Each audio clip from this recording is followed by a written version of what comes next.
Hello, everyone, and welcome to the podcast tonight for Another Woman's Story. I am the founder. My name is Cheryl Patton Dandridge, and I am excited about tonight. As you know, this month is Domestic Violence Awareness Month, and so we've had podcasts every Tuesday night to share different experiences, to give a little information, and so tonight is no different. We're ending with an explosion of guests that have special things to share. And so I wanted to just go ahead and get started. We have a fun packed night. If you have not already heard, tonight we're going to have a special class as we talk about diet and exercise, and we intertwine that as it relates to domestic violence. But if you have not already done so, please make sure that you get your gear ready. We're going to actually have a little bit of exercise instruction by none other than Nikki B. So stay tuned, hold on. We also would like for you to share, excuse me, as much as you can tonight. Tonight is the last night of October Domestic Violence Awareness Month, and we would like for you tonight to share with your friends, to chime in with the comments, to ask questions. We have our guests here that are willing to share. And so if you have a question that you want to know as it relates to domestic violence, why you stayed, what happened afterwards, how did you feel, different things like that. If you may, no question is a dumb question, and we really want to encourage you to give us your feedback. If you want to have dialogue, if you want to talk to somebody, all of those things will be available tonight. So we're going to go ahead and get started.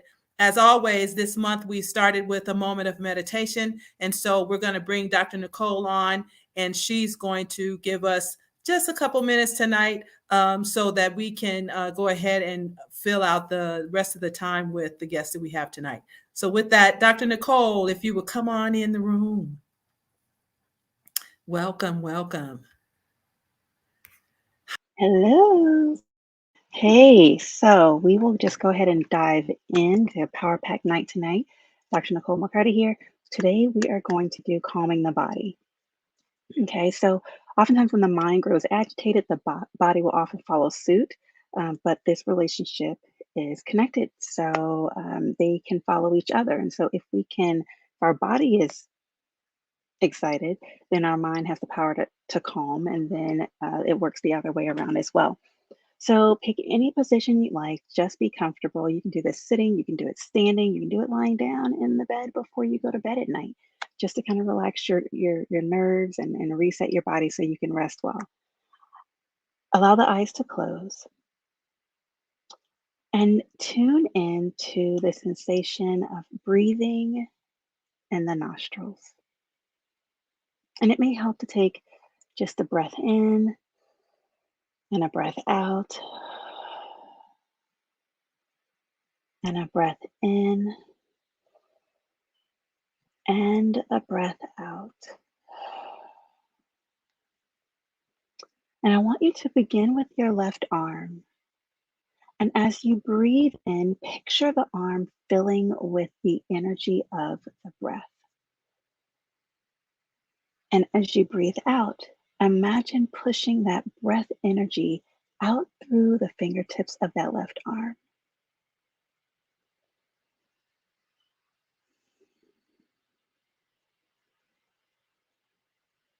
And if your mind wanders off, that's okay. Just gently bring it back to the breath. And so now we'll use our right arm. Think of your right arm, and with your eyes closed, inhale, breathe in, filling that right arm with the breath energy. Hold it for just a moment, and exhale and release that energy out through the fingertips of that right arm.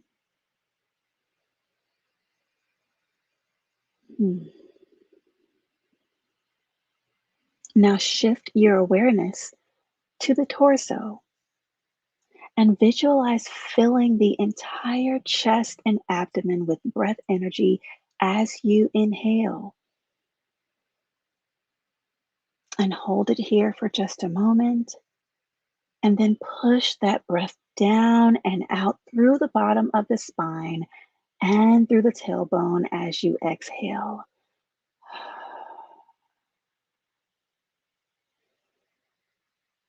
Mm. And then we start with our left leg. And we're going to inhale with that breath energy into the left leg. And then exhale, pushing that breath energy out through the foot.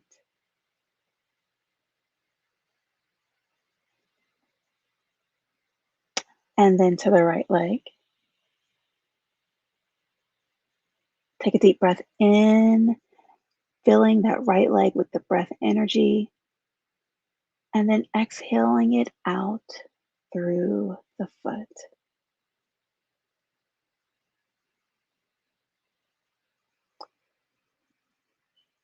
And now we've calmed the body in parts, but now we'll bring it all together. So as you visualize, I want you to visualize filling your entire body with that breath energy.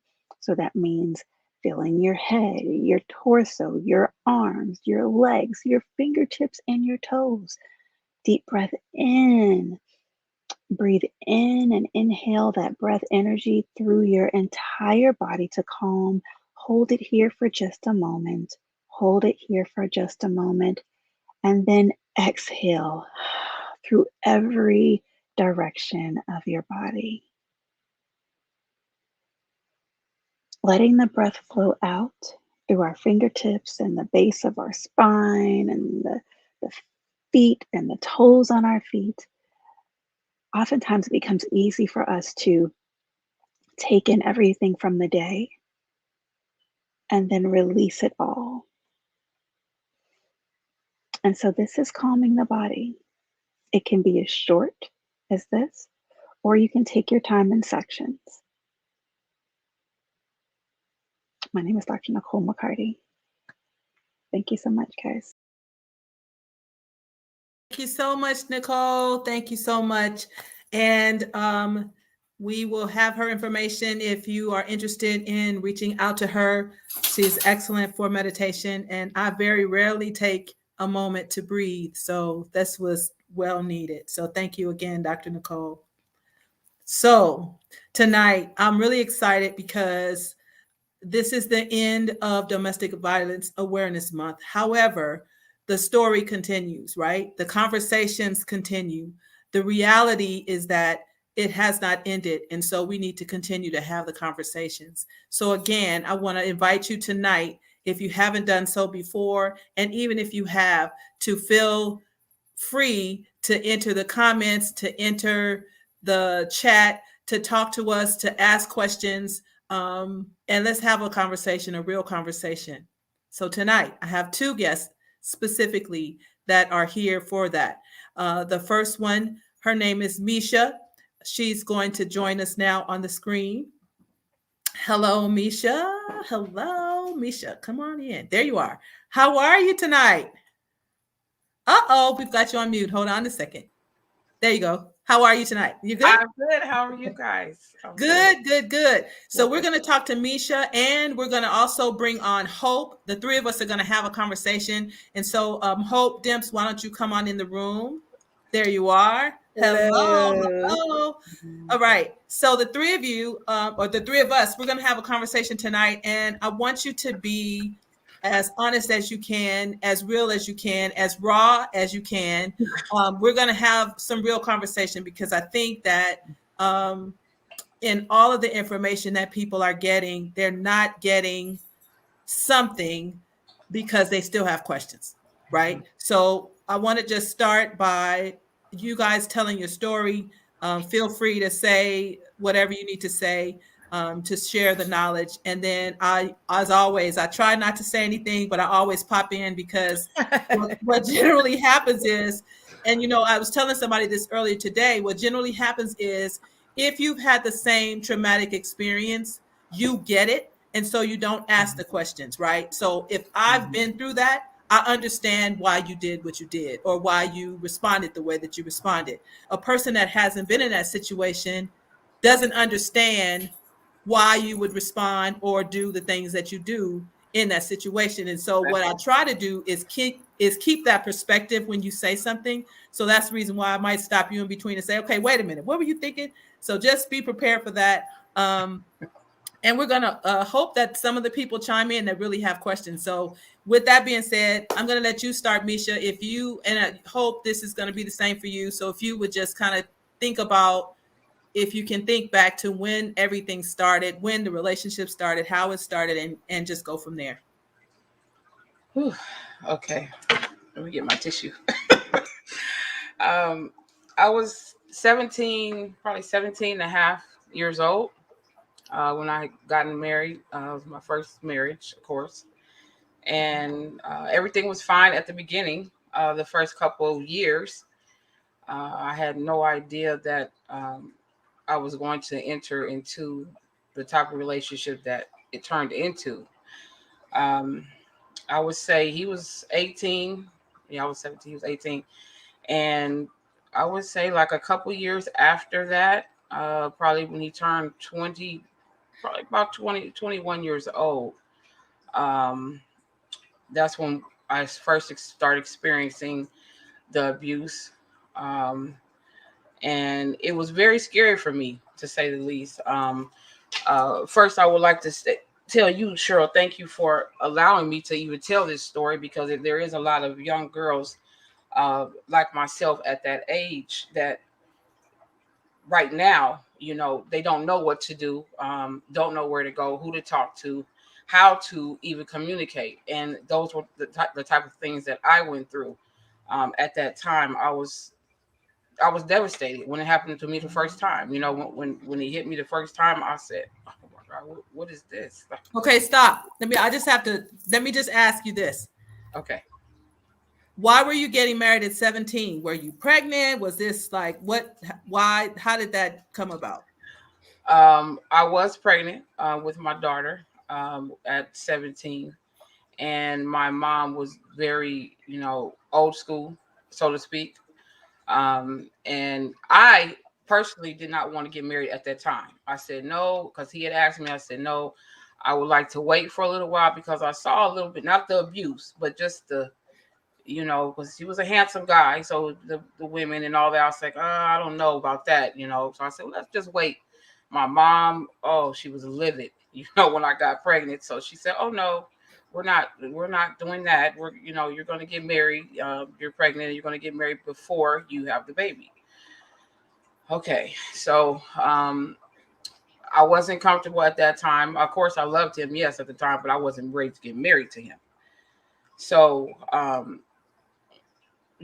going fast forward, like I said, when the first time he, put his hands on me, I said, I was like, this is not normal to me, because my mother, I had never seen that with my mother and my father. My mother and my father had been together for like 30 something, probably 20 something at that time, probably 25, 30 years. So I'm like, okay, this is not correct.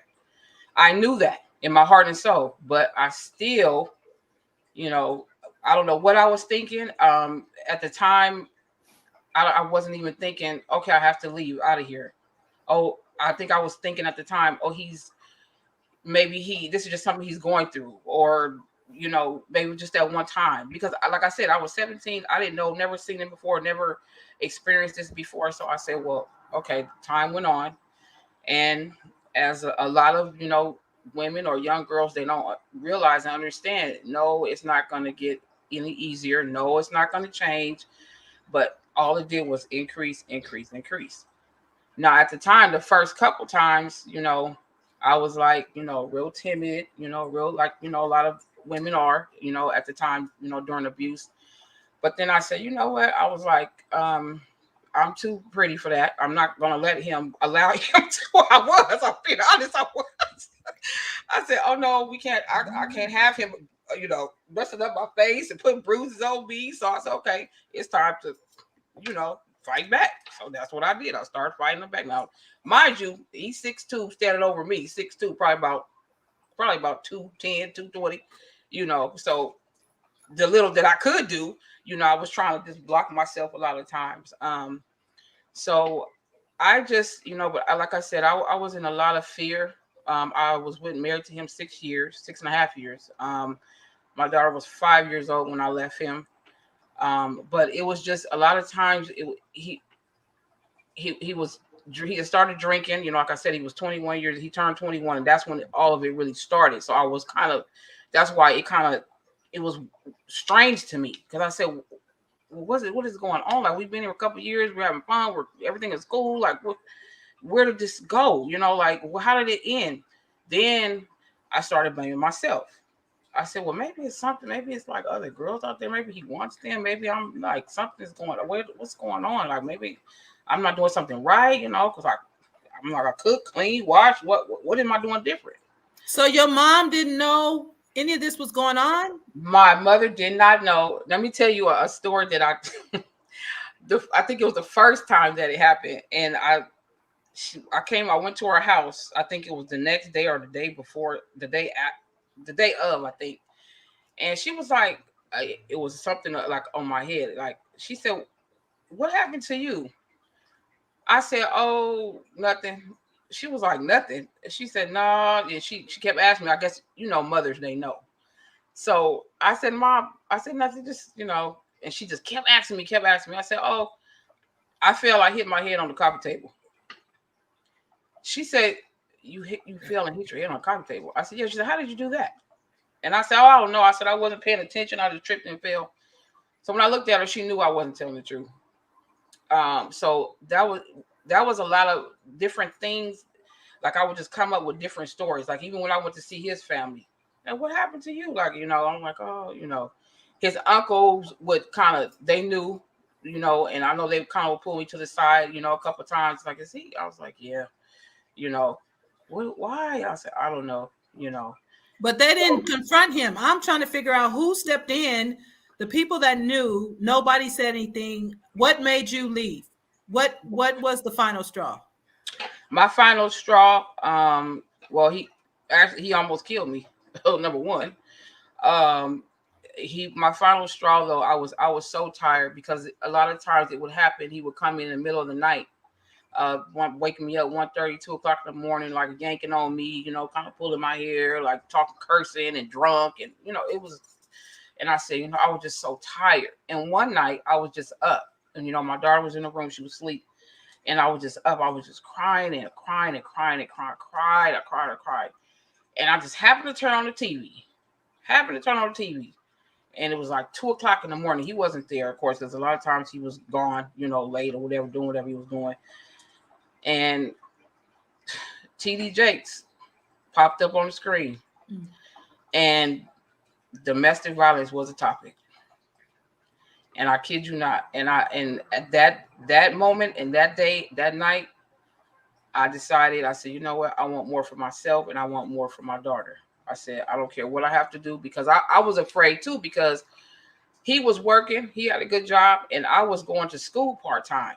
So my mom was not a single parent. She was with my father, like I said, for many years. So I don't know anything about being a single parent. So all this is going through my head this whole time. I'm going through this abuse.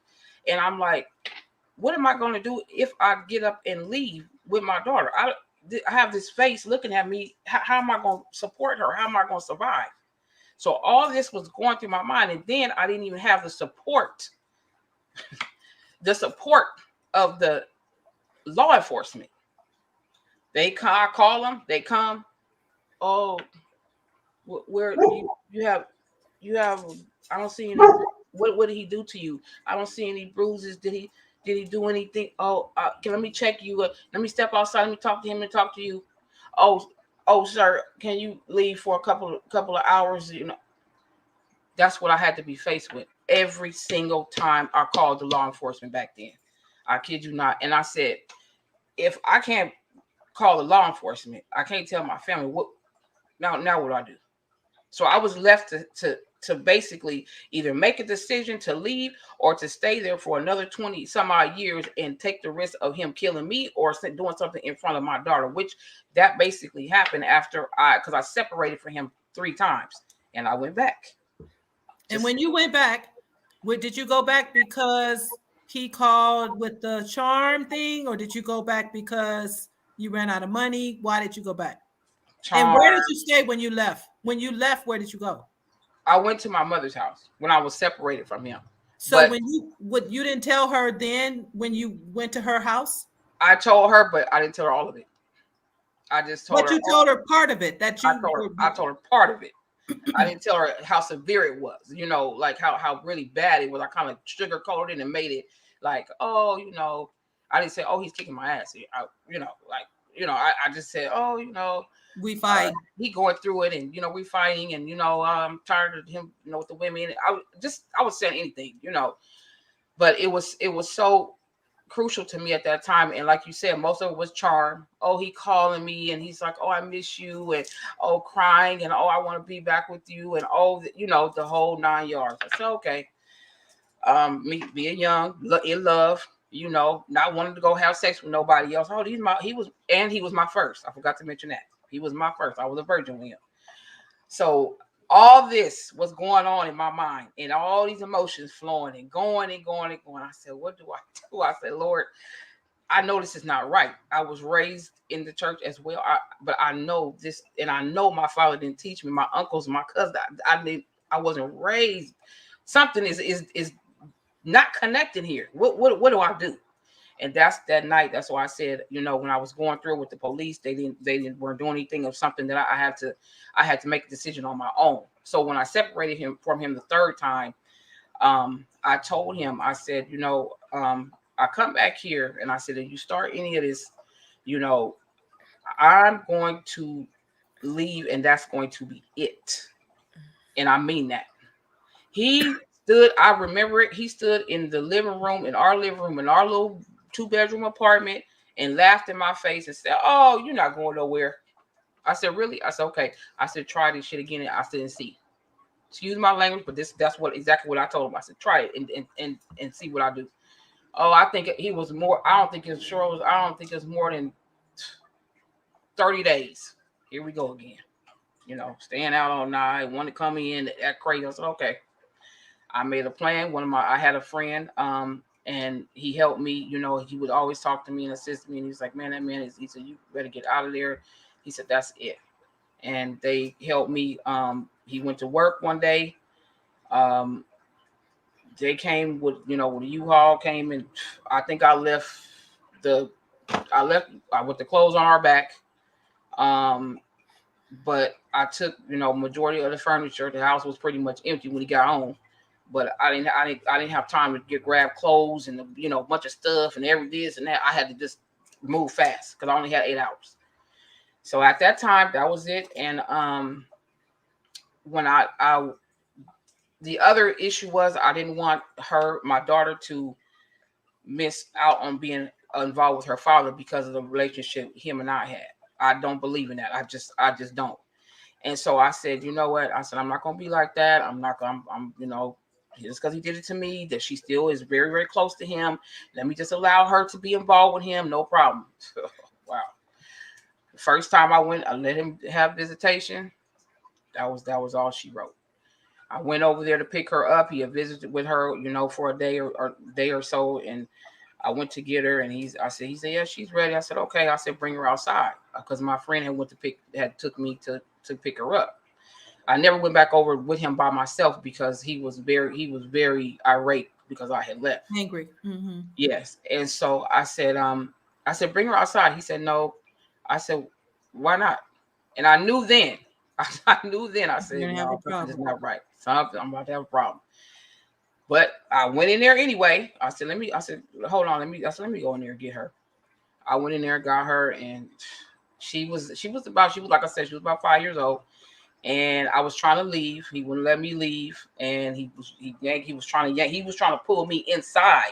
She was inside the door, standing inside the door right here. I'm trying to go inside. The stairs was about this steep, a whole flight of stairs. And I'm trying to get out the door. He holding on to my arm. I'm holding on to the rail, and I'm trying to grab her at the same time. She hollering, and she calling his name, calling my name. And I'm like, oh, I said, just let me go. And I was like, so somehow he yanked me real hard, and then I was holding on to the rail and turned around to keep myself from falling backwards down the stairs, and twisted my whole ankle. And So by the time I got to the car, my ankle had swelled up. I had to go to my friend had to take me to the hospital, and of course, when I got to the hospital, the police called and was looking for him. So I guess they had picked him up, eventually or whatever. So, but that was like the last straw, and then that's when I moved to Orange County, and I didn't see him for a while. She didn't see him for a while. She talked with him, but I struggled a lot, emotionally, because my daughter was very, very upset with me for a long time. And I think probably maybe the last couple of years, her and I had a conversation. She's 30 now, but she said, "Mom, I didn't know that you were going through that." I said, "What do you mean?" And she was like, I never knew. I said, "How did you not know?" She was like, "Well, I was in a room. If you think about it, I was in a room sleeping, and I never was up when daddy came home, and you going through that. So you really protecting me from, because I didn't know." Right. So she said, "That's why I was mad. I didn't understand when you were always because I was always raw with her. I told her, I said, I do not want you growing up and thinking this is acceptable behavior, and this Right. is okay for you to get involved with a man that's going to be abusing you. So if I sit here for another 20 years, you're going to say, oh, this is okay. So, whether you want to be there or not." So I said, "I don't want that for you." But Yeah. at the time she was little, so she would always say, "Mom, I want you and my daddy to be together." Right. That's what they all want. How come you can't go back? How come we can't go back home? How come you can't go back in? And I would tell her the same thing. I said, "Your daddy putting his hand on me. I cannot do it." Right. I said, "I cannot do it." So at that time, I was, like I said, I was very shattered, to say the least. Like I said, because like I said, I was a virgin with him. That was my love, of my life. I didn't, I didn't expect it, and so it was hard for me. And a lot of times, a lot of women don't understand. We need to breathe afterwards, because I got involved with somebody probably a few months after that, which I had no business doing, and I didn't realize it. I had so many nightmares because of the time that during that time, 1:30, 2 o'clock in the morning, I would get up, or if he just walk in the room, I'd get up and just be nervous, or start jumping up out of my sleep, or scream, or just thinking that, I just start fighting, swinging, because I'm thinking that's what's going to happen. Right. It went on for a long time, and of course, me and the other person didn't make it. A lot of it because it was because of me, because of the. You were still in trauma. I was still in trauma. I was still in Yeah. a lot of trauma, and a lot of us, we don't understand that is very, very traumatic. And I didn't see it. I said, "Wow." I said, I was very, I was very traumatic. But I was happy that when I moved to Orange County, it was the best decision that I made, because friendship helped me, and I really have to say this: friendship really, really helped me with the support. And because a lot of people really didn't know. I don't think too many people even knew what I was going through, or what I had gone through. I had just moved there, and I was trying to rebuild my life and get myself together. I talked about it sometimes. Sister C knew, she knew, and I but just the support and the love and everything that I saw around there, Yeah. it helped ground me more, and helped me, to be able to move on with my daughter, and feel okay, and say, you know what, everything is gonna be okay, even though you're a single parent, because it was hard. Oh yeah. It was hard, because not having money, being able to survive. I mean, like I said, I was going to school part-time for criminal justice. Right. I like studying, trying to get out of school. And I'm like, I'm going to school with, crutches. And I mean, it was to say the least, it was a mess. But like I said, when sometimes I get emotional, even now today, just thinking about it and thanking God that I was able to keep my mind, Right. my sanity, because so many women, they lose their sanity, and they say, Absolutely. I can't leave, or for whatever reason they feel like they have to stay. And Yeah. I thank you God, like 6.5 years was too long, but thank you God it wasn't 26 years. Well, thank you to God that you are available and still able to tell the story. Yes. So I thank God that you are able to tell the story. Yeah. So, And he brought you through. he And it's really not, did. your journey's not over, but that part is. Thank Yeah. God for that. Yeah, that part is. And I just, any young girls or any women that I can assist or can help and tell my story, that it will, because when you're that young, you're scared. You don't know what to do. You don't Right. know. 17, 18, where you going? Right. What I mean? I didn't want to start drinking. I didn't want to start, like a lot of people smoking weed or doing whatever, to go Right. out there like, let me just to keep sanity, Right. No. Well, I, I'm gonna pause you for one moment because I want okay. to make sure I bring Hope in the mix. And Okay. so Hope, I'm going to ask you to share. I know you're listening and you're hearing. This might sound similar or might not, but let's talk about your journey and then we'll just all have a conversation. Sure, I could tell you, Mesha, I think you're so brave. And the fact that you have a 30-year-old daughter, I'm like, wow. When you said that, I was like, did she mean to say 30 or 13? Okay, so 4 grandkids. Okay. when I was speaking to Cheryl about being on the show today, I have had my own situation going on that some people put inside of domestic violence, other people don't. And so I don't want in any way to take away from the pain of intimate partner violence or harassment and stalking. Um, but my story definitely varies in that I had a stalker, or I have a stalker who I've never been in a relationship with, other than we both went to church together and I represented his wife. I'm an attorney. And this person and his wife and family, I became I became aware of them when there was some criminal issue that his wife was being accused of hurting him. And I represented her and we got the case dismissed. I ended up going to another church. They also went to that new church. And unbeknownst to me, they were having their own, well, I shouldn't say unbeknownst, right? They had issues, but they ended up divorcing. Her and her children continued to attend church. He continued to attend church at the same place that I was attending. And I'm a minister also was over the worship department in arts and production. So I would often lead praise and worship or preach. And what started off with, even jokingly by my pastor at the time and even some brothers in the church, was that someone had a crush on me, someone liked me, and it turned out to be this person, this husband, who's now, I guess, soon to be ex-husband of a prior client. When I say, I was like, okay, but I literally thought very little of it, both because I was never friends with these people. I wasn't interested in nobody's ex-husband, just the way I was even raised. I regardless, he could have been handsome with a lot of money, but by the fact that I represented his wife, particularly, or that he was divorcing, that was just nothing that ever gave me thought. What happened during my time after he got divorced, he started basically really delusionally thinking that everything I was doing at church on the stage, if I was singing or preaching, that I was actually sending him messages. And he would call and leave voicemails and say, like, I know we're going to be married, and I know you wore that dress for me when you were singing I love you Jesus. I know you were singing to me when you wore that color pink, that's my favorite color.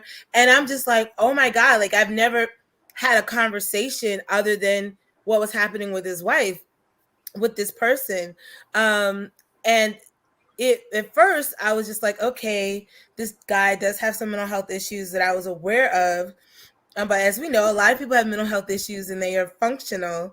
And I made my pastor aware of it, that he's leaving these messages. He would never say anything to my face, but he was leaving these messages, and they were getting more and more delusional, to the point that it made me feel scared, because he was saying stuff like, we're going to run away together. I'll wait for you. And it was just really just off the wall craziness. It wasn't necessarily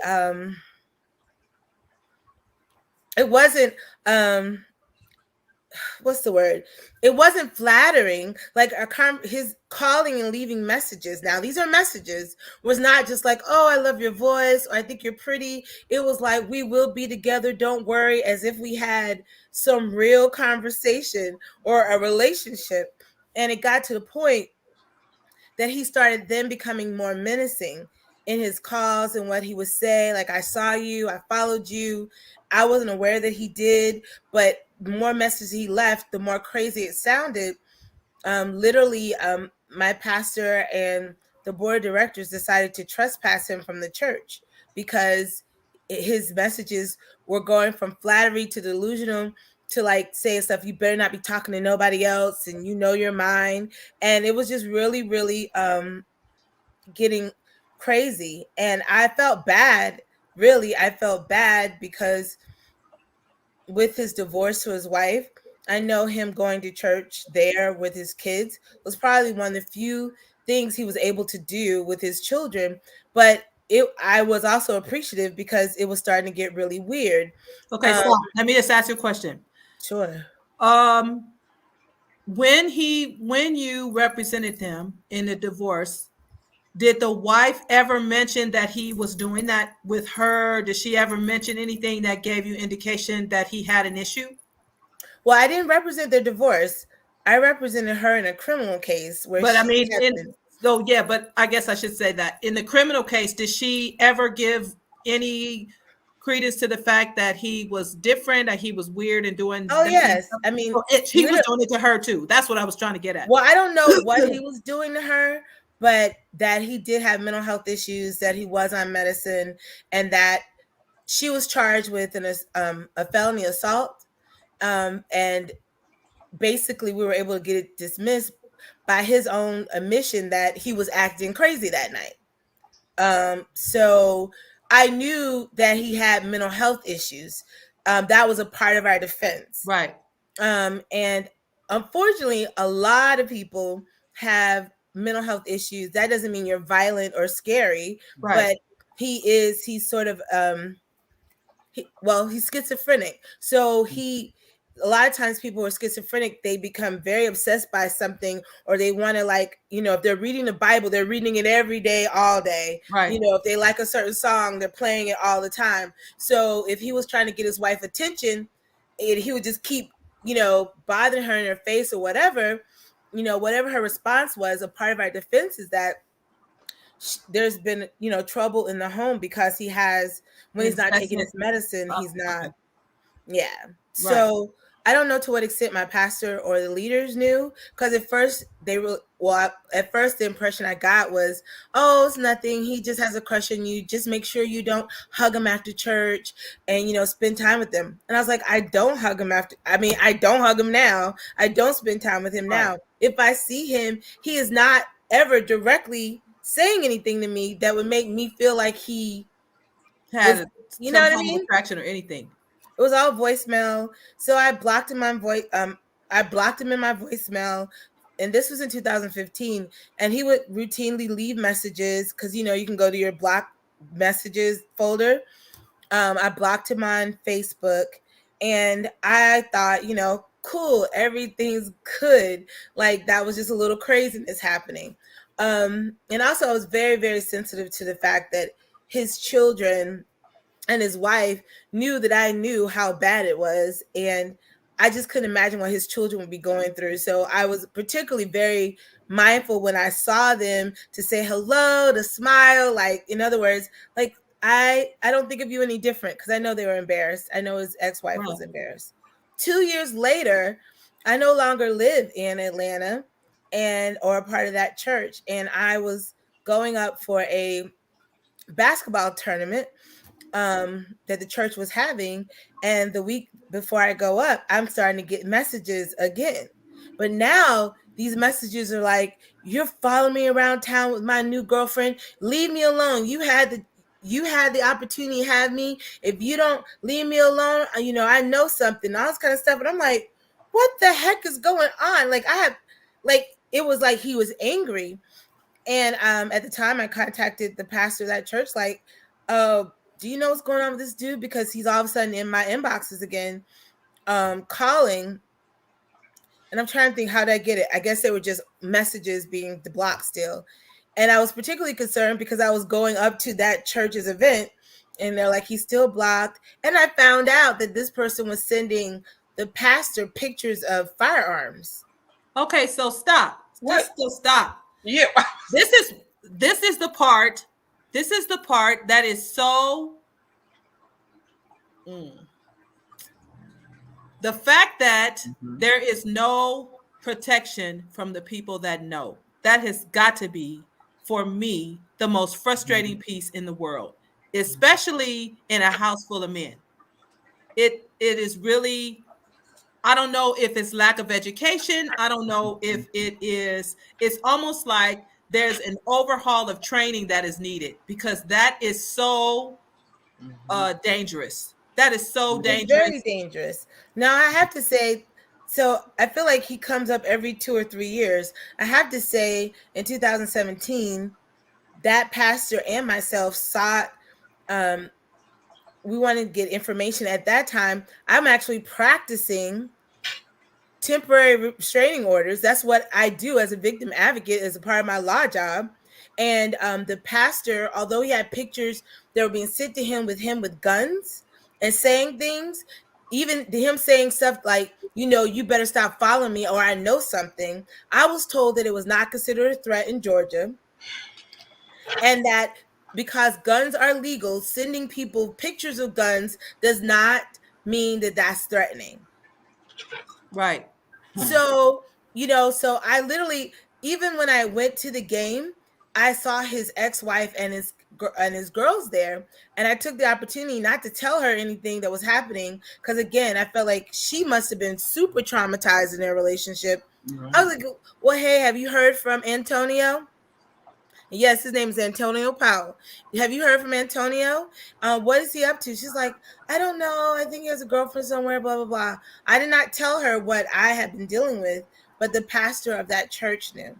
After my visit in Atlanta, I didn't hear from him anymore. The police said that what he did it did not rise to the level of a threat. And I'm laughing because I'm like, when I say I'm laughing, I'm like, this is ridiculous. I practice in Florida, but I'm also barred in Georgia.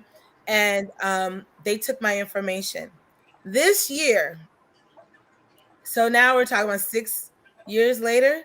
This year, before Easter, I in my inbox of Facebook am getting messages from an Antonio Powell. The Antonio is misspelled, and you would have just thought we talked the day before.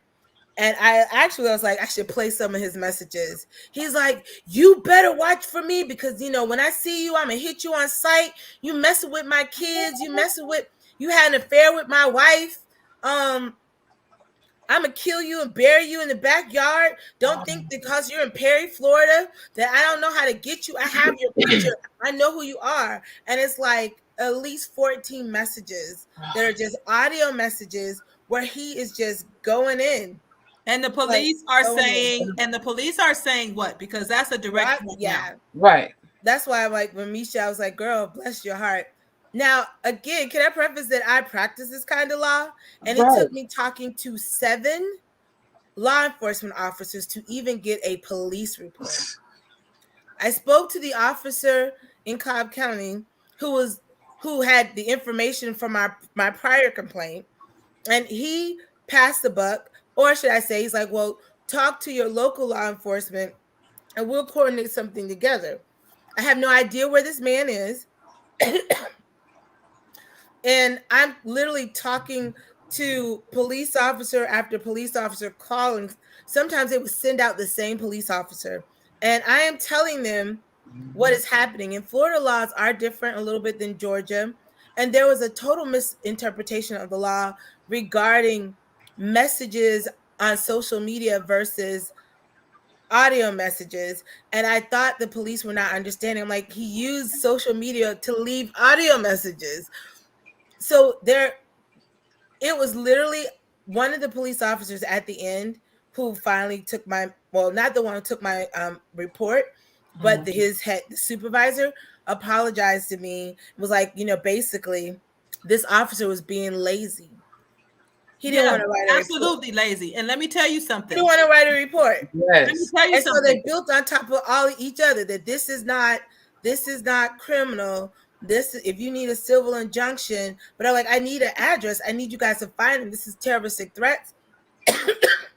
This is assault. These are all these things. And I'm like looking them in the face, like, you're telling me as a practice lawyer that I don't know the law, and this is the field I work in. That's what I'm hired to do under a federal grant: domestic violence injunctions, dating violence injunctions, stalking. Like, literally, I had to get the state attorney's office involved. And Cheryl, talking to you definitely was helpful, because my last situation with him was in August. Like, he died out, and then August, because I have a show called Hope More on Facebook, and he's commenting on my Facebook during my Facebook show, "Oh, I still know where your mom and your siblings and where you live." And I'm just like, God help me. So these police officers were so quick to try to tell me what the law was. Yep. And I'm like, I know what the law is. And Yep. actually, one of them was a guy I went to high school with. He darn knows well that I'm a lawyer. And he is like so hell bent on, this is not a police matter. And I'm like, if I'm having to talk to 7 law enforcement officers to get 1 police report, no wonder my clients give up. Right. Because Let me tell you something.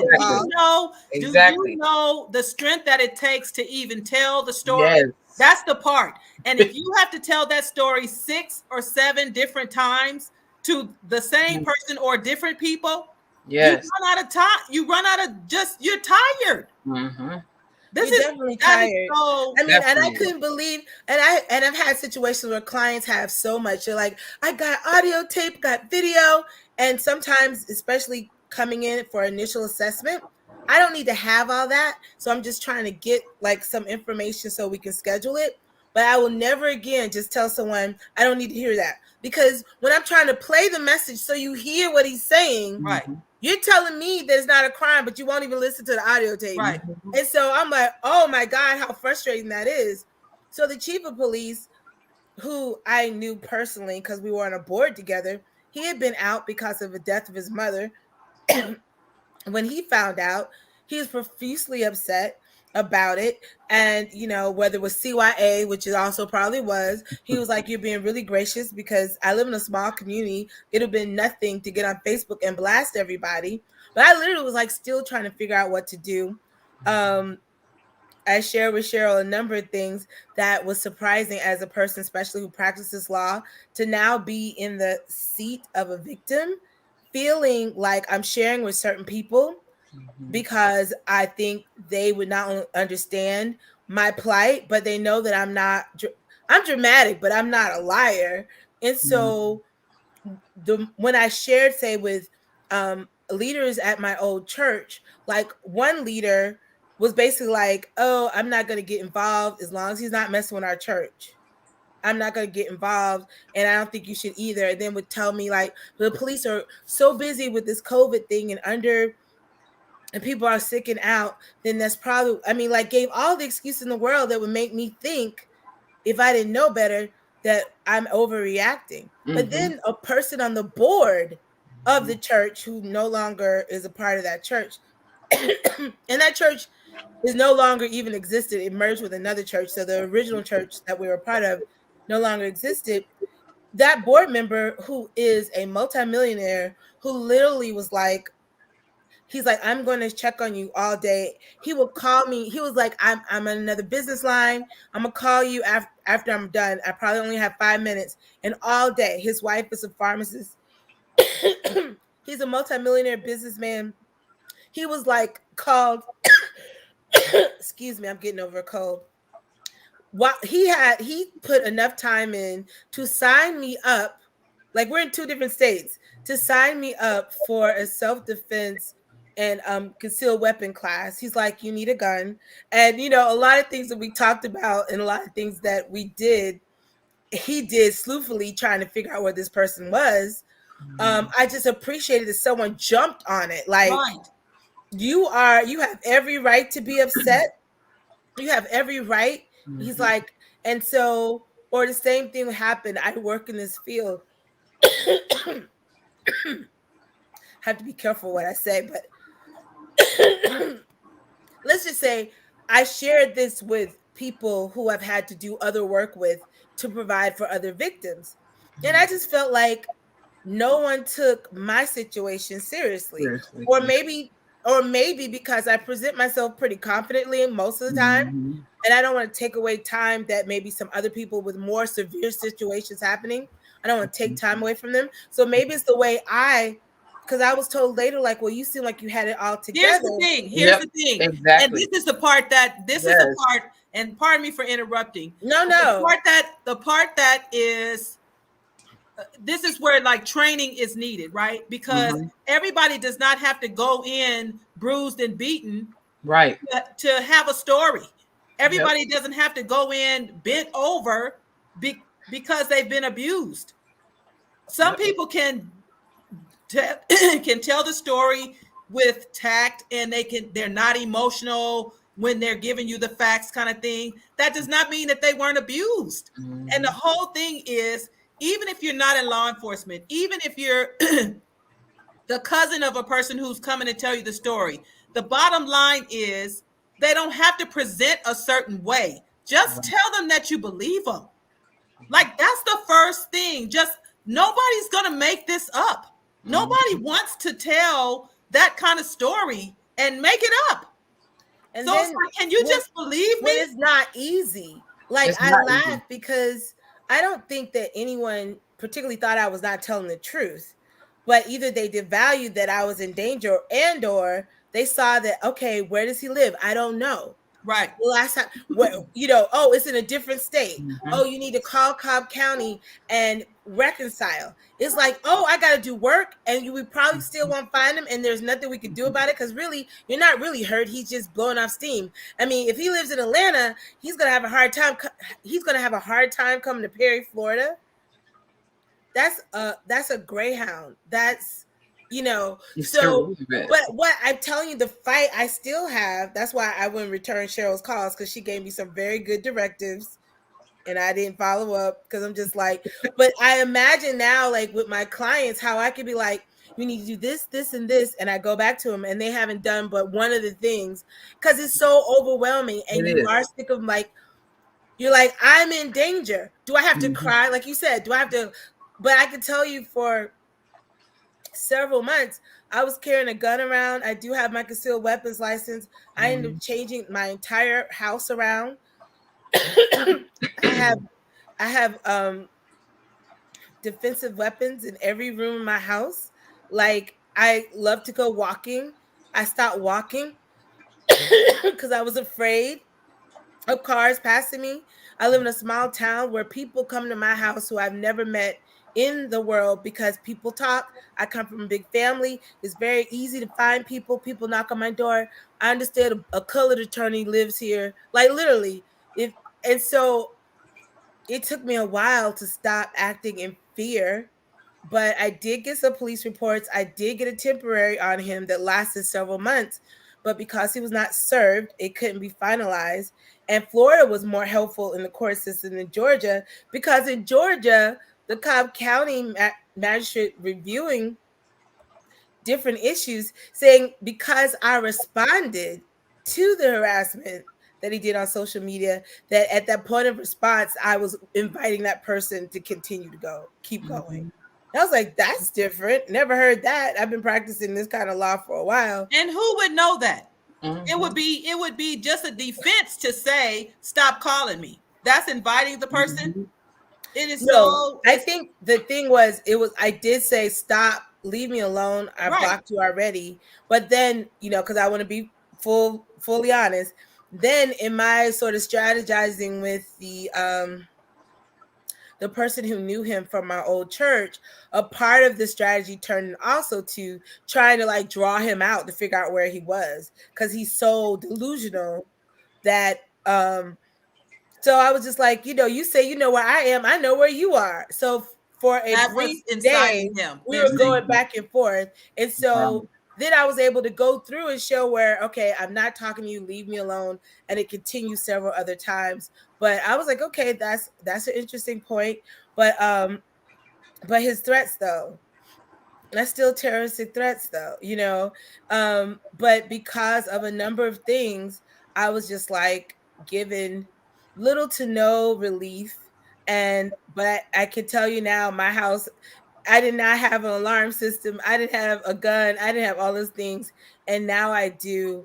But I was very surprised at the people who did not take it as seriously as Oh, I yeah. thought they would.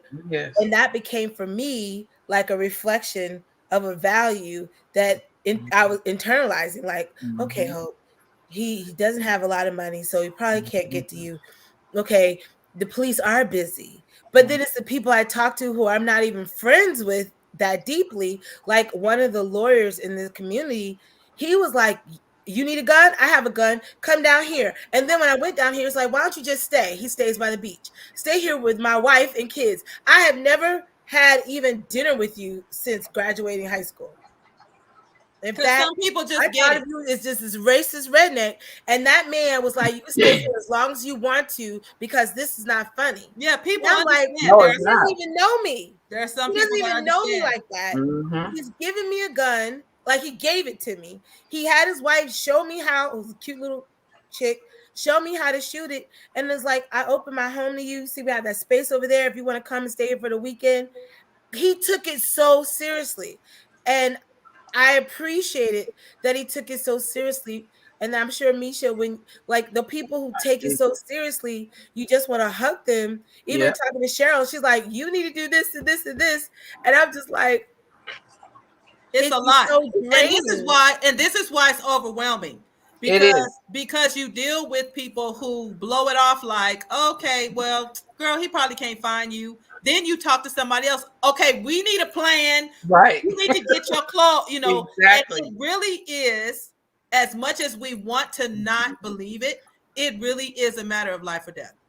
It really is. And in the moment that you encounter the person, not you, Hope, or not you, Mesha, but whoever, Right. in that moment, it's Mm-hmm. almost like when you have a gun in your hand, you have a 3-second window. And you know So what? if you have not made a plan and you do not have a way to get out, it is a matter of life or death. It is a matter of life or death. And And you all know it what? takes is someone being a bad day, a bad moment. I'm like, Right. this guy Right. has mental health issues. Something must be going on in his world because I have no connection to anything in his world at all. Like literally, it comes out of left field. So I'm like, if he's in a manic state, hopefully his name is being put out there since finally I got a police report that if he did encounter someone else or hurt them, that they'll see that they're looking for him. Because I'm just like, yeah, most likely when he's more sober minded, he's not going to do anything. But all it takes is one click. I mean, for 3 years. Well, here's the thing. I'm not 3 years, 6 years. Excuse me, 6 years. Unfortunately, with a person that already has mental health issues, it can be something or nothing. Yeah. That's the reason why it's life or death. He doesn't need a trigger. He's the trigger. Yeah. Yeah. It could be it's green. It could be something decided. You know what I mean? There's like, so that's the reason why every single incident, as much as, and the police are inundated with calls and all that. I get all that. And that's the reason, to me, that's the reason why we as women, we as allies need to continue these conversations. Because I guarantee you, there's some people on this live right now that do not know the ways that the laws are working. They did not know that the police aren't responsive. They did not know what needs to happen. They did not know what it looks like, because it doesn't always look like a black eye. It doesn't always look like somebody broke your leg. It can look like a phone call and I'm rattled. And instead of you saying, you tripping, you doing all that, that's not what's going on. This person has called multiple times. I've only told you about one of those times. Absolutely. No, and let me tell you, someone, I think Sheila was talking about making a plan. Yes, you got to make a plan. In my opinion, for anyone trying to get out, I'm talking about my stalking situation. But what was amazing is because I safety plan with clients all the time. And yet it was hard for me to go through my own mind to do a safety plan. And I was told that anyway. It was a person from a different county who doesn't work with my organization. When she found out, she called and she came to my house for 2 hours to go over safety planning with me. And that's what we're going to do. I just started crying. I'm like, why on earth did you spend this time? She's like, you fight for everybody else. We got to fight for you. And I just was like literally in a puddle of tears because, I mean, no shade to anyone else, but I work with a whole organization and not one person offered to do that for me. Right. And that's but what we do a great job for other people. And I was just like, she had printouts, she had cost comparisons to different video, like she was taking it as seriously as she does with any client. And I was just like, you know what? This week I felt at the bottom of the barrel of value and the top of the charts. Because again, it took me 8 officers to get a police report, and I've been a lawyer for over 20 years, and in 4 years I've been a victim advocate. Wow. It took me the 8th officer to write a police report. That's not even doing an investigation, to write it out and show that it's been reported. Well, I'll tell you what we're going to do next month, and it just came to me, a plan. And for the show, we are going to devise a safety plan. So whether you're in a situation, even if you're not in a situation, you will have a plan of escape and a plan, because it could happen at any given moment and you're not prepared. You know what I mean? Like there's no. You just are not prepared. Even if you have something in your car, a couple of things in your car, or you have a gas card, you know what I'm saying? There's different things.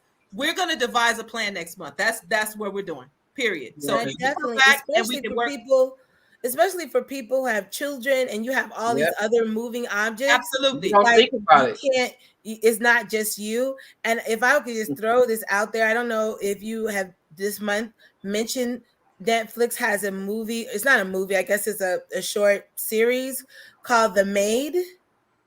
Yes, I watched that. Is that not, when I saw that, I just saw it this weekend. Anybody who has we're not advertising, but if you have a chance to watch The Maid on Netflix, it is exactly what it looks like. It is so powerful. There's a series. Everybody who's been a victim of domestic violence, in particular those who don't show their violence through bruising. Right. Wow. And how, like, Mesha, you're so brave. After 3 times you left, it takes the average woman 6 times. 7 times. Yep.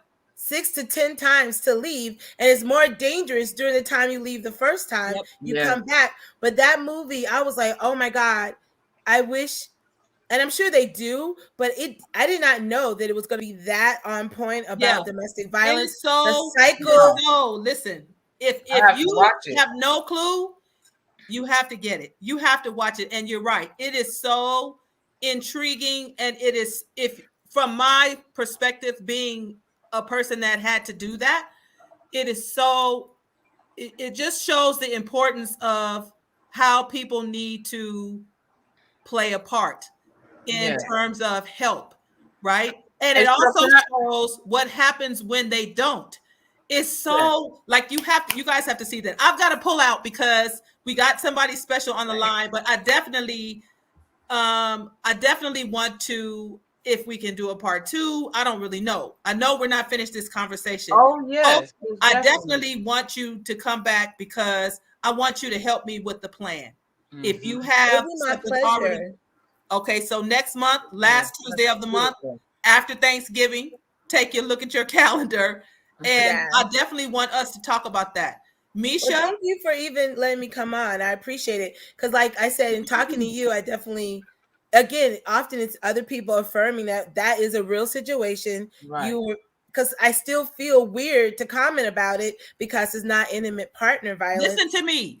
Everything that takes you out of your comfort level where you are free is abuse. Yeah. Period.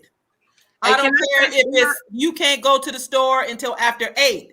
That's abuse. Anything that changes, that alters your emotional state and makes you feel unsafe, whether it's verbal, mental, emotional, physical, Yeah. sexual, financial, spiritual, Yeah. it is abuse. Yeah. Because Can in I a say something, relationship, Cheryl? you should be free to share and love and be yourself. And Can when I you're not any of those things, you're in an abusive relationship. can I say something real Yes. quick? Um, just before we end, I just wanted to let the ladies know out there, young or old, middle age. But when Hope, when you were talking about the gun situation, I have to tell you guys that was the bottom line for me as well, because I felt at that, if ladies, if you feel like that, if you get that in your soul, where you know what, the next time I see this in whatever in, I'm gonna do, it is time to You go. bounce It's time. rocks and skate. It's time to Seriously. go. Because I felt, I said, that is not, I said, oh, this is not me. I know I can't do this.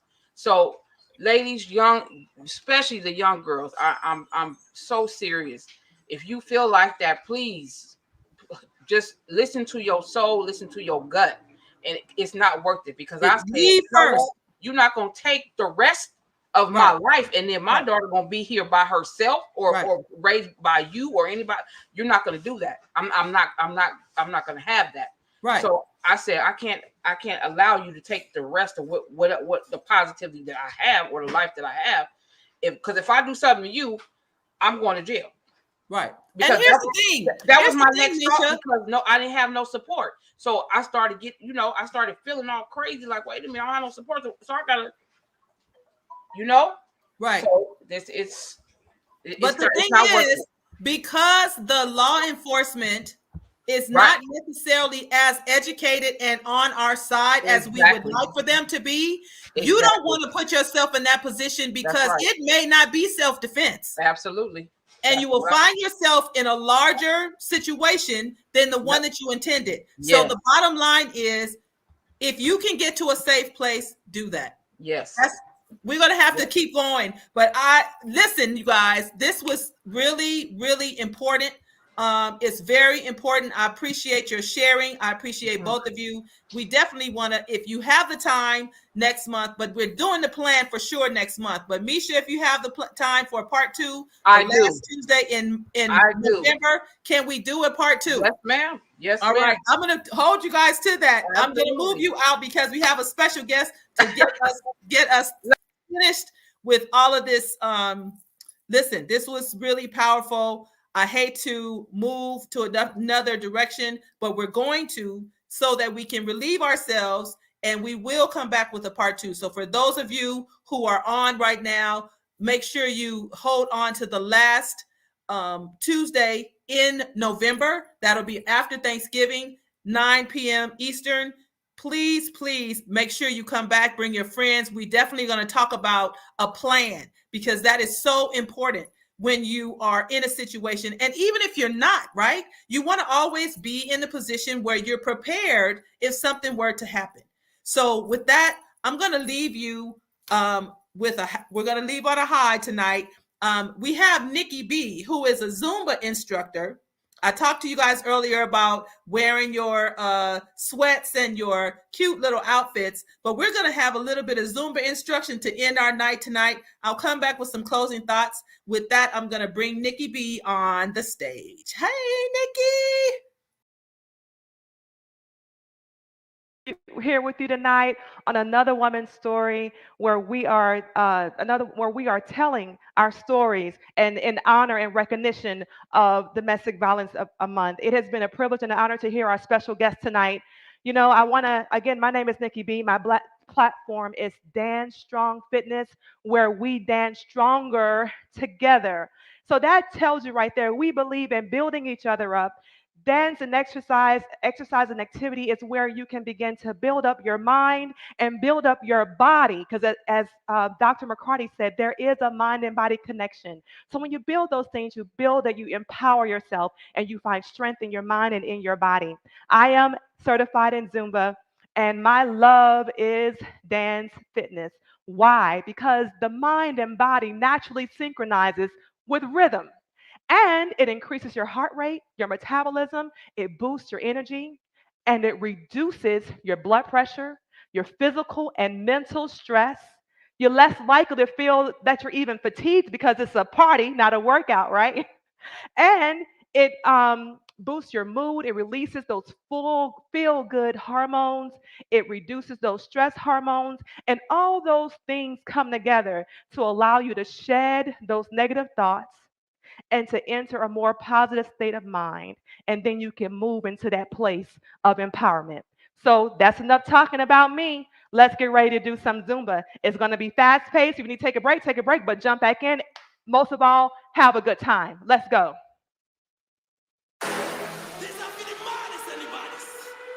Let's go.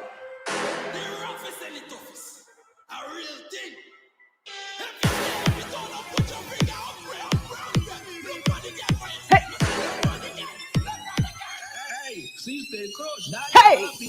I say your robbers are the bodies, all the people have to turn up. Hey. Since I crush all the bodies in the scene, all the people have to turn up. I want to say, turn up, turn up. Hey. All the people turn up, turn up, turn up. All the people turn up. Watch me. We don't breathe. Push it up. Hey. Take it back. Hey. We don't breathe on mine. Focus on y'all, them. No, I'll be turn up. Hey, hey, hey, here we go. What? Hey. What? Hey. Body people turn up. Go. Hey. Hey.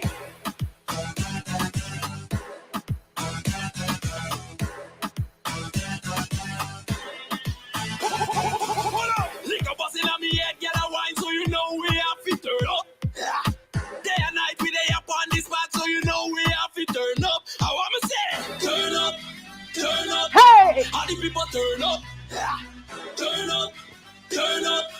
Every girl a turn up, and man not breathe. We don't breathe bad mind. Hey, hey, hey, We not breathe.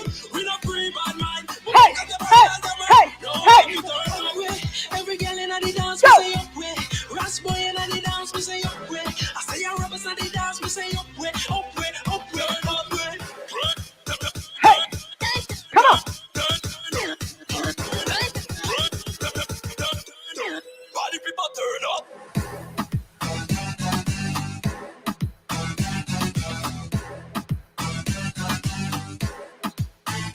Hey.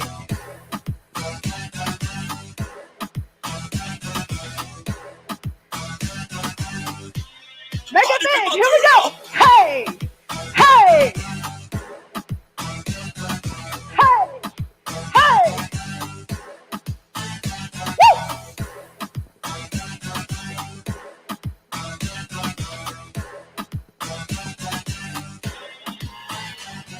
Woo. Woo.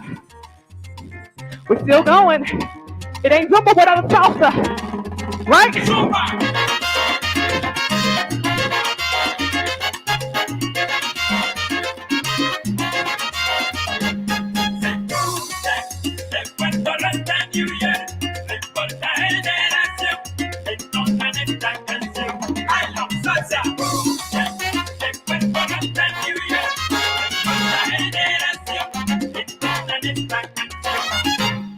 De Colombia a Venezuela, de Japón a Panamá, todos lo dicen a su manera, de una forma peculiar. Es un ritmo muy contagioso que a todos lleva a bailar. Si la gente me pide salsa, salsa les voy a dar.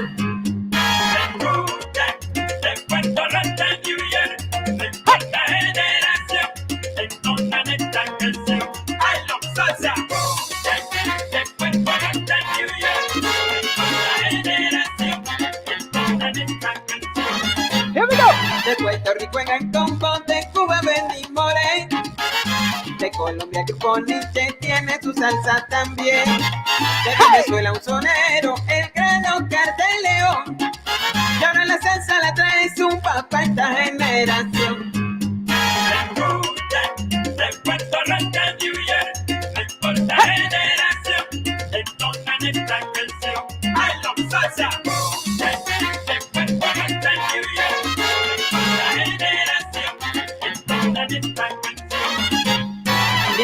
la gente joven que están en esta canción. Siempre vivirá la salsa en cualquier generación. A mí me gusta el merengue, la bachata y el reggaetón. El sabor que tiene mi salsa la llevo en el corazón. Go. How y'all doing? Take it with me. I'm the salsa.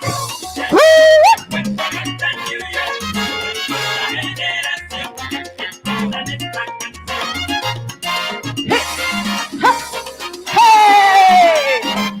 Todo el mundo para la pista que ya mi salsa salió.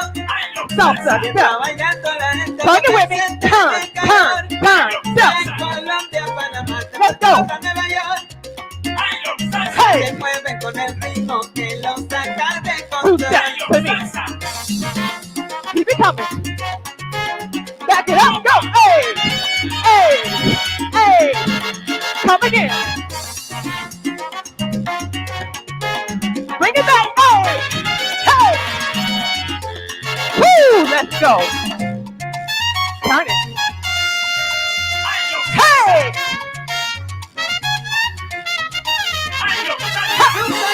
Tu canto con estilo sin igual.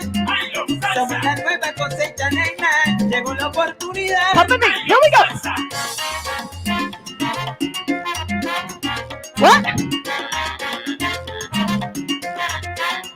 Hey.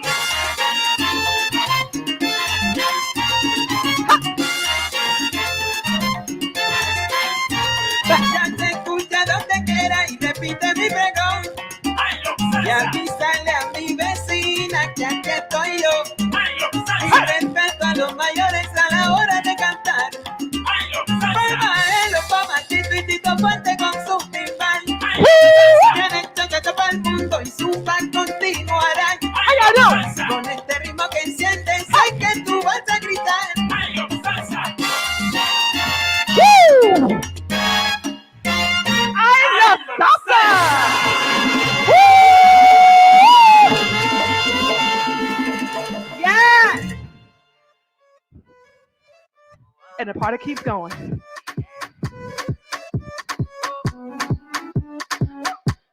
Step. Con la mano en el suelo, con la Rock. tierra agarrada, con la Bounce. mano en el cielo, con la nube agarrada. Yeah. Wine with me this way. Wine this way. La Hold vida up, está bring it up. creciendo. Yeah. Hey, let's go. Ajá, ajá, ajá, One more time.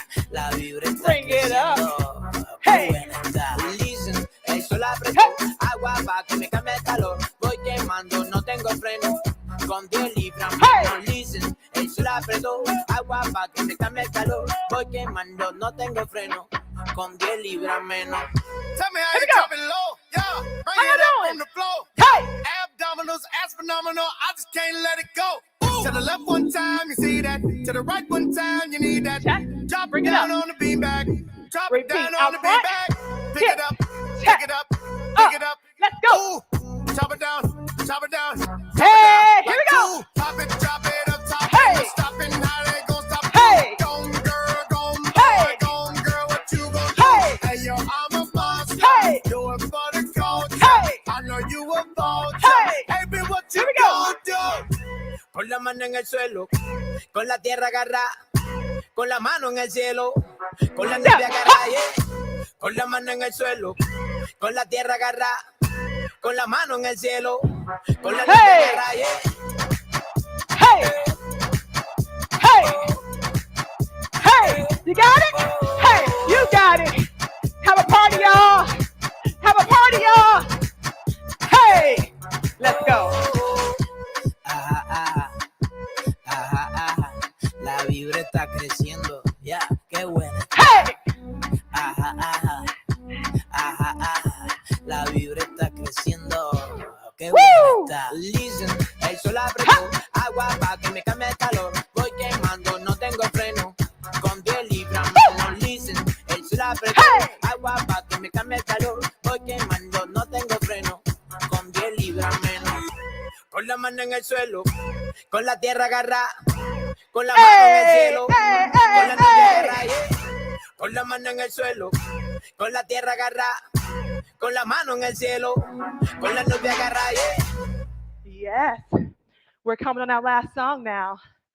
If you are living your life and you're taking control of your destiny, you're a testimony. Hey, you're a testimony. Hey, let's move with me. Let's move with me. Hey. Hey, now I'm giving my testimony. I'm killing the beat and I'm giving them heat. So now I'm giving them everything. I'm living my life, I don't chop the money. I don't taste money. My guy, I'm allergic to poverty. So I'm using my sense to gather the property. Say, okay, now no time, no. Like a statue. You got it. Nobody knows tomorrow, so I'll be holding my destiny. Yeah. As if you say I don't go, some people they bubble. I continue the struggle, they double my hustle. As if you say I don't go, some people they bubble. I continue the struggle, they double my hustle. Let's go. Give my testimony. I'm killing the beat and I'm giving them heat. So now I'm giving them everything. I'm living my life, I don't chop the money. I don't taste money. Here we go. Now my testimony, testimony, my testimony. Back it up. In. Step. I don't taste money. Step. Bring it around. Here we go. Testimony, my testimony. Back it up. I don't taste money. I don't taste money. Yeah. Je m'appelle Chop Money. Hey! It's good to be saving for rainy days. Not so, cause you know easy. Life is so delicate. Oh. Hey, come with me. So make una see me as evidence. Baba got now my confidence. Yes. His blessings are endless. So as if he said I don't go. Some people they bubble. I continue. If you a testimony, you should be really coming with me. Hey, let's get it. Let's go. Some people they bubble. Hey, hey. They double my hustle. Come on. I'm giving my testimony. I'm killing the beat and I'm giving them heat. So now I'm giving them everything. I'm living my life, I don't chop the money. I don't taste money. Let's go. Now my testimony, testimony, Hey. my testimony. Hey, step it back. Here we go. Hey, I don't taste money. hey. My testimony, Get it. testimony, Get it. my testimony. I don't Woo. chop, I don't taste money. Hey, I don't taste money. hey. What?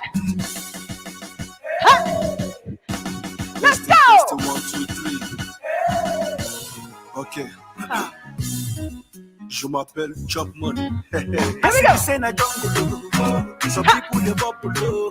I continue the struggle, they double my hustle. Let me see how you doing. I see the saying I And step, don't go. and step, Some people and they rock it. bubble.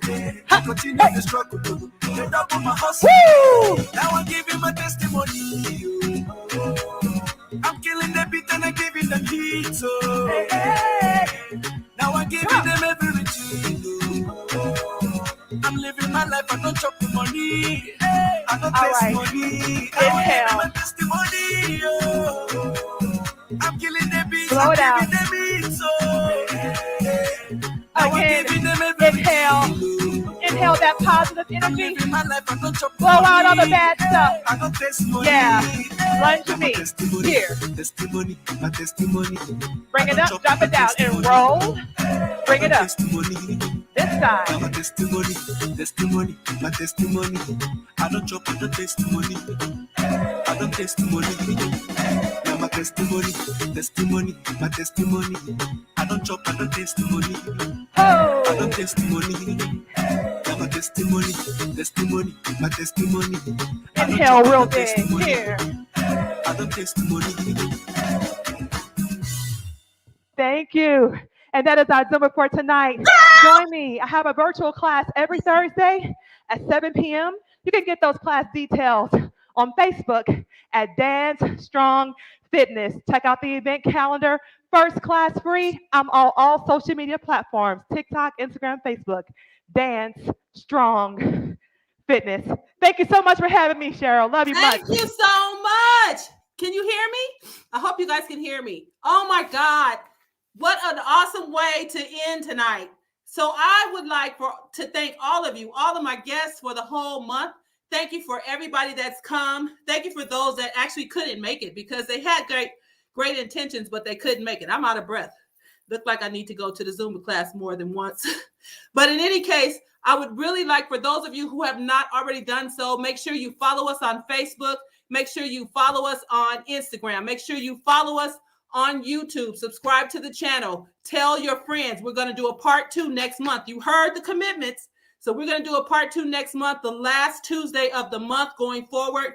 If you would please share, like, make sure you go to Nicole's page and get involved with some exercising because obviously we need that, right? So there's so many things, so many questions that you may still have. Feel free to reach out to us on our website, which is anotherwomanstory.com. We have a Facebook page. Our Facebook page is Another Woman's Story, everything, right? Our Instagram is @anotherwomanstory. Our Gmail is anotherwomanstory@gmail.com. And our website, I've already told you that. So if you have any questions, if you want to talk to somebody, please, if you're in a situation right now, please join the domestic violence hotline. Call that number. That number is 1-800-799-SAFE. They're available 24 hours a day, 7 days a week. There is a live person that can walk you through your situation. Even if you're calling for a friend, they can give you resources in that area. They are worldwide, so you can certainly call them from anywhere. But please make sure that you give them the information that you need. If you need help, call us. If you don't know who else to call, we're open. We're ready to talk. We're ready to have conversations. And please don't forget to reach out to those people who may need you. If they tell you one time, they're not telling a lie. They really do need help and they don't know where to go. If you don't know where to go, call the domestic violence hotline. They can give you some answers. But as always, we wanted to end on a high note. So I just wanted to let everyone know, thank you so much for joining us tonight. We had a great time, a lot of information that was shared. But certainly if you have any questions, if you want us to share different things, please let us know. If you have a story that you want to share, let me know. We'll bring you on to talk about it. But as always, have a great evening. I love you all. Have a great night. Bye-bye.